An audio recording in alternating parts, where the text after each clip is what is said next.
Assalamualaikum warahmatullahi wabarakatuh. Halo semuanya, kembali lagi kita akan bahas soal SNM Kota, prediksi bidang kebumian, nomor 29 sampai 31. Ini nomor 29. Alat yang digunakan untuk mengukur tekanan udara dalam meteorologi adalah, nah ini namanya barometer ya. Jadi barometer itu adalah alat yang digunakan untuk mengukur tekanan atmosfer. Nah, tekanan atmosfer ini adalah berat udara di atas suatu titik di permukaan bumi. Nah, prinsip kerja dari barometer ini didasarkan pada konsep bahwa perubahan tekanan atmosfer itu dapat mempengaruhi tinggi kolom cairan dalam tabung atau deformasi bahan tertentu. Nah, di sini juga ada beberapa jenis barometer ya. Jadi di antaranya ada barometer air raksa dan juga barometer aneroid. Nah, kalau di gambar ini namanya barometer aneroid. Nah, barometer aneroid ini bekerja tanpa cairan dan juga menggunakan sebuah kotak logam tertutup yang disebut sebagai sel aneroid. Nah, sel aneroid ini akan mengembang atau menyusut ketika ada perubahan tekanan atmosfer. Dan pergerakan ini diukur oleh jarum penunjuk di permukaan dial. Nah, barometer jenis ini tuh sering dilengkapi dengan skala dalam mmHg atau milimeter air raksa dan juga hektopascal atau HPA untuk menunjukkan tekanan udara serta simbol cuaca. Jadi di sini ada jawabannya adalah barometer. Lanjut, awan yang memiliki bentuk seperti serat dan terletak pada ketinggian tinggi. Oke, ada yang tahu ini namanya awan apa? Ya, ini adalah awan sirus. Jadi awan sirus ini adalah awan yang terbentuk pada ketinggian tinggi, kisaran 6.000 hingga 12.000 meter di atas permukaan laut. Nah, awan sirus terdiri dari kristal es kecil karena terbentuk pada suhu yang sangat rendah.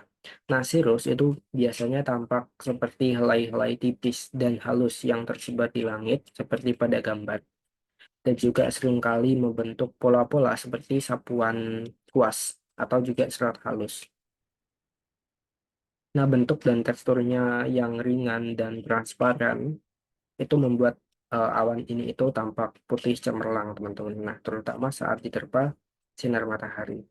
Nah, kalau kita lihat berdasarkan namanya, jadi cirrus itu berasal dari bahasa Latin yang berarti ikatan atau rambut ikal, yang artinya penampilannya itu berserat.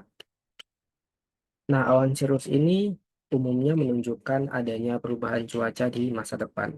Nah, biasanya kehadiran awan cirrus itu juga seringkali menjadi pertanda bahwa cuaca itu akan berubah dalam 24 hingga 48 jam ke depan.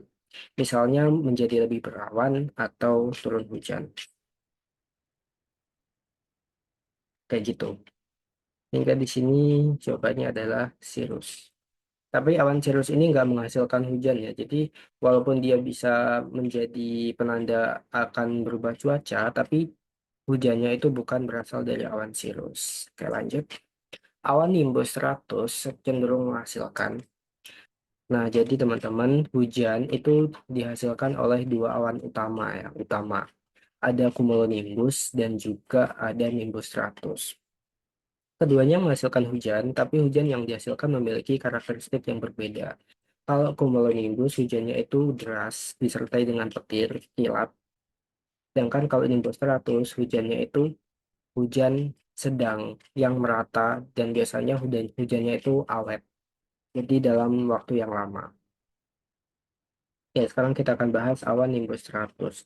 Jadi awan nimbus 100 itu jenis awan tebal dan juga luas yang terletak pada lapisan menengah hingga rendah di atmosfer. Jadi ketinggiannya itu sekitar kira-kira 3.000 meter atau 3 kilometer dari permukaan bumi.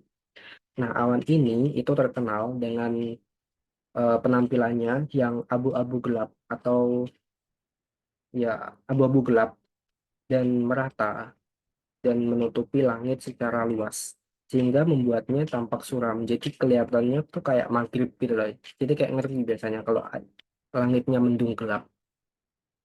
Nah, nimbus 100 itu awan yang berkaitan dengan cuaca hujan. Biasanya hujan yang terjadi itu secara terus-menerus atau dalam jangka waktu yang lama, dan juga dia merata hujannya.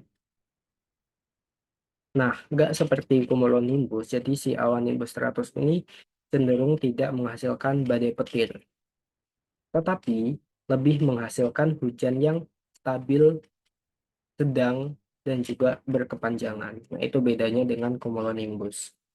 Nah, nimbus stratus ini terbentuk ketika udara yang lembab itu naik perlahan-lahan dan secara bertahap dia akan mengembun menjadi tetesan air sehingga menyebabkan awan yang berkembang secara horizontal. Nah, ini yang disebut sebagai awan nimbus stratus.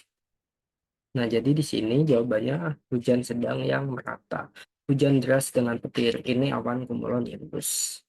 Salju itu juga cumulonimbus. Oke, sekian pembahasan dari aku. Semoga bermanfaat. Wassalamualaikum warahmatullahi wabarakatuh.